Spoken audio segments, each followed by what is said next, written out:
माझ्या पाठीमागे दिसणारं शिवालिक हे जहाज केलेलं युद्ध हे इराणनं बंद केलेलं होर्मुझच्या सामुद्रधुनीतलं हे युद्ध, पण याच होर्मुझच्या सामुद्रधुनीतून एक जहाज व्यवस्थितपणे बाहेर पडलं। या युद्ध परिस्थितीत भारताचं शिवालिक हे जहाज आता सुखरूपपणे भारतात पोहोचतंय। इराणनं भारताला केलेलं मोठं सहकार्य आणि भारताच्या कूटनीतीचा हा विजय मानला जातो।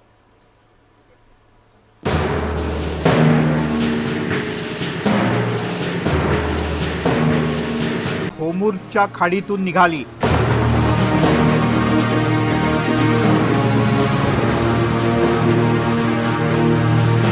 इराणनं दिलेला शब्द पाळला।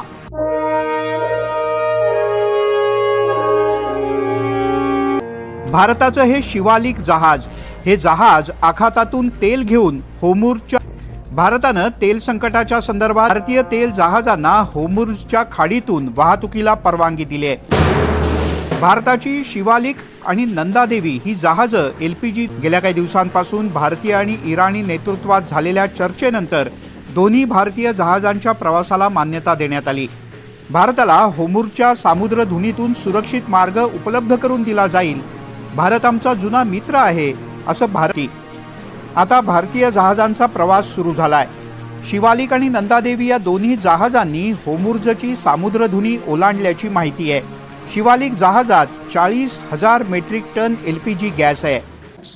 With all concerned, some ships destined for India have been able to cross through the Straits of Hormuz. पंतप्रधान नरेंद्र मोदी यांनी इराणचे राष्ट्रपती मसूद पेझेशकियान यांच्याशी फोनवरून संवाद साधला। पश्चिम आशियातल्या गंभीर परिस्थितीवर दोन्ही नेत्यांमध्ये चर्चा झाली।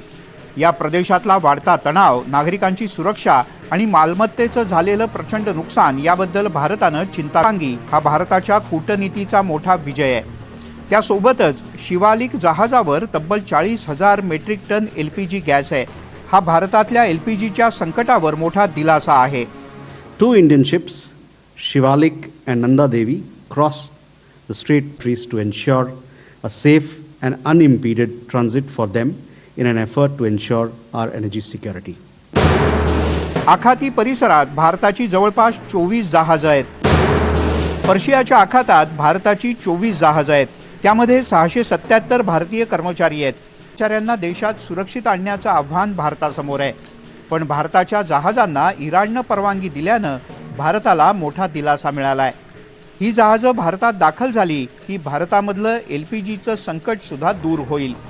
Bureau report, NDTV Marathi.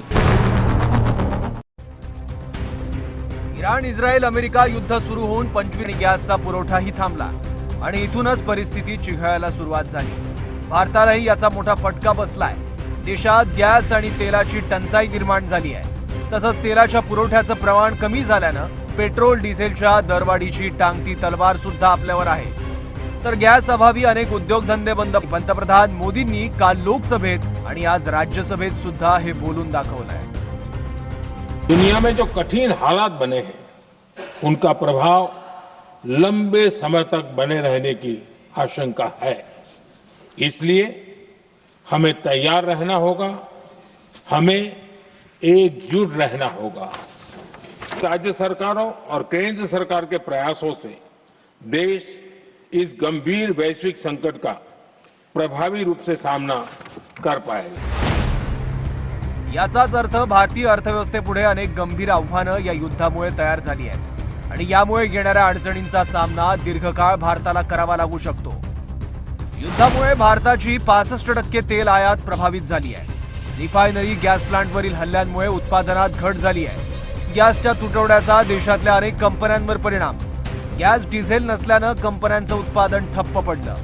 टंचाईमुळे कारखान्यांमधील उत्पादन प्रक्रिया निम्म्यावर आली आहे। तसंच काही कारखाने बंद पडतायत। यामुळे लाखो कामगार आणि कर्मचाऱ्यांवर बेरोजगारीची कुऱ्हाड आहे। तेलाच्या किमती वाढल्यानं उत्पादनाचा खर्चही, अशा दोन्ही गोष्टींची साठेबाजी होऊ शकते आणि सरकारला कोविड काळासारखे काही कठोर निर्णय सुद्धा घ्यावे लागू शकतात। याच येऊ घातलेल्या संकटाचे संकेत पंतप्रधान मोदींनी आपल्या भाषणात दिले। तसंच अशा परिस्थितीचा सामना करण्यासाठी आपण सज्ज असल्याचंही मोदींनी आज राज्यसभेत सांगितलंय। जैसे कोरोना के समय में अलग अलग सेक्टर्स की चुनौतियों से निपटने के लिए एक्सपर्ट्स और ऑफिसर्स के एम्पावर्ड ग्रुप्स बने थे, वैसे ही कल ही ऐसे 7 नए एम्पावर्ड ग्रुप्स का भी गठन किया गया है। ये group supply chain, petrol diesel, fertilizer, gas, महंगाई ऐसे विषयों पर त्वरित और दूरगामी रणनीति के तहत कार्रवाई करने का काम करेंगे। इस युद्ध से हमारे व्यापार के रास्ते प्रभावित हो रहे हैं। इससे पेट्रोल, डीजल, गैस और फर्टिलायझर जैसे त्यांनी देशातील परिस्थिती हाताबाहेर जात असल्याचं म्हटलंय। If the Prime Minister is compromised, क्या बजाना है? खाली सिलेंडर बजाना है क्या लेकर? ये बताना चाहिए। भारतीय अर्थव्यवस्था या युद्धाच्या माऱ्यातून कशी उभी राहते आणि याचा प्रभाव अर्थव्यवस्थेवर किती काळ राहतो आणि त्याची दाहकता कशी राहते हे आता बघावं लागेल।